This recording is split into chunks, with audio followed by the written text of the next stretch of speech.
యేసుక్రీస్తు నామములో వాక్యం వింటున్న మీ అందరికీ కూడా లివింగ్ గాడ్ మినిస్ట్రీ నుండి ప్రత్యేకమైన వందనాలు తెలియజేస్తున్నాను.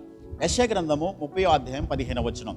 ప్రభువును ఇశ్రాయేలు యొక్క పరిశుద్ధ దేవుడనగు యెహోవా ఇలాగ సెలవిచ్చుచున్నారు, మీరు మరలి వచ్చి ఓరకుండుట వలన రక్షింపబడెదరు, మీరు ఓరకుండి నమ్ముకొనుట వలన మీకు బలము కలుగును.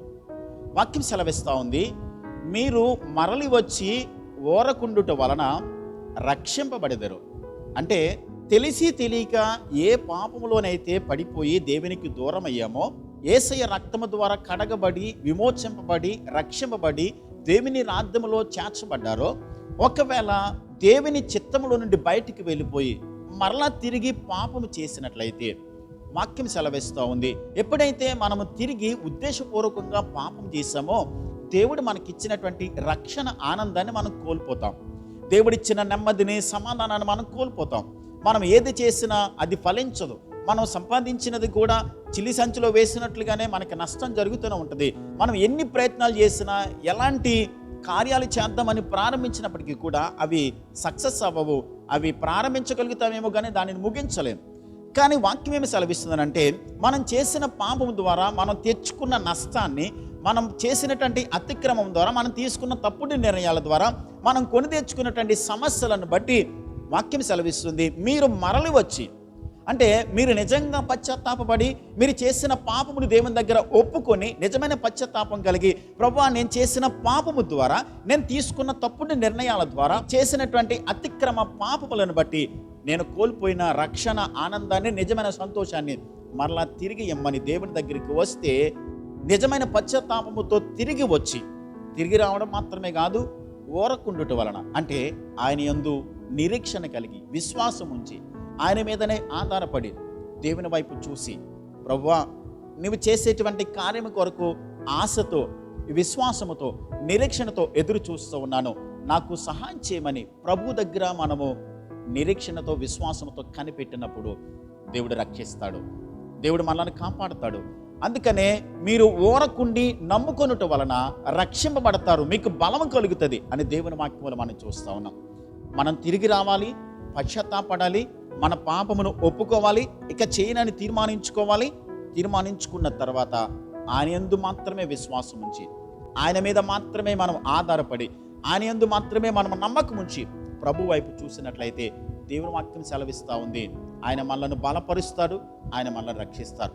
ఒకవేళ ఇప్పటికీ తెలిసి కూడా పాపము చేసి దేవుడిచ్చిన నిజమైన రక్షణ ఆనందాన్ని కోల్పోయి నష్టపోయి, మనం చేసిన ఏ పనినైనా సరే సక్సెస్ కాలేక వాటిని నష్టపోతూ, మనం చేసిన ప్రతి పనిని కూడా ప్రారంభించిన దానిని కొనసాగించలేక మనము నిరాశతో ఉన్నట్లయితే వాక్యం సెలవిస్తుంది, మీరు మరలి వచ్చి ప్రభు దగ్గరికి వచ్చి, ప్రభువా నేను తప్పు చేశాను, నేను పాపం చేశాను, నేను తప్పుడు నిర్ణయం తీసుకున్నాను, నేను చేయకూడనటువంటి పనిని చేశాను, ఆవేశంతో, ఉద్రేకముతో, లేకుంటే నాకున్నటువంటి లోక సంబంధమైనటువంటి కోరికలకు, ఆశలకు నేను లోబడిపోయి, నేను రాజీ పడిపోయి పాపముతో నేను ఏకీభవించాను, తప్పు చేశానని తిరిగి వస్తే దేవుడు క్షమిస్తాడు, కృపనిస్తాడు. తీసుకున్న తప్పుడు నిర్ణయాలను బట్టి ఏదైతే కోల్పోయామో, నష్టపోయామో తిరిగి మరలా దేవుడు మనకి ఇవ్వాలనంటే మనం పశ్చాత్తాపపడాలి, ఆయన మీద మాత్రమే ఆధారపడాలి, ఆయన యందు మాత్రమే మన విశ్వాసం ఉంచాలి. అలా చేసినప్పుడు దేవుడు మనల్ని రక్షిస్తాడు, కోల్పోయిన రక్షణానందాన్ని తిరిగి మనకి ఇస్తాడు, కోల్పోయినటువంటి దానిని మరలా తిరిగి రెట్టింపు ఆశీర్వాదాన్ని దేవుడు మనకి ఇవ్వాలి అని అంటే ఆయన దగ్గరికి వద్దాం, పశ్చాత్తాపడదాం, మారు మనసు పొందుదాం, ఆయన యందు మాత్రమే విశ్వాసం ఉంచుదాం. ఆయనను నమ్ముకున్నటువంటి వారు, నమ్ముట నీ వలనైతే నమ్మువానికి సమస్తము సాధ్యమే. ఆయనను నమ్ముకున్నవాడు, ఆయనందు విశ్వాసం ఉంచినవాడు, యెహోవా వాక్యం మీద ఆధారపడినటువంటి వారు నీటి కాలువల యోరను నాటబడినటువంటి చెట్టు ఎలాగైతే ఆకు వడక తన కాలమందు ఫలమిచ్చే చెట్టులా ఉంటుందో, తన చేయనిదంతా కూడా దేవుడు సఫలం చేస్తాడు. ఎప్పుడనంటే ఆయన వాక్యాన్ని నమ్మి, ఆయనందు విశ్వాసం ఉంచి, ఆయన మీద ఆధారపడి సంపూర్ణంగా ఆయన మీద మాత్రమే నిరీక్షణ పెట్టుకున్నటువంటి వారు, విశ్వాసమున యొక్క కర్తయు దాన్ని కొనసాగించు వాడైనా యేసు వైపు చూస్తూ మన పరుగు పందెములో ఓపిక కలిగి ఆయన మీద మాత్రమే నిరీక్షణ, విశ్వాసము, నమ్మకాన్ని పెట్టుకున్నటువంటి వారు, నమ్మకం ఉంచిన వారు ఎవరు సిగ్గుపడరు. ఆయన మీద ఆధారపడిన వారు ఎవరు కూడా తలదించుకునే వారిగా దేవుడు చేయుడు, తల ఎత్తుకునే వారిగా చేస్తాడు.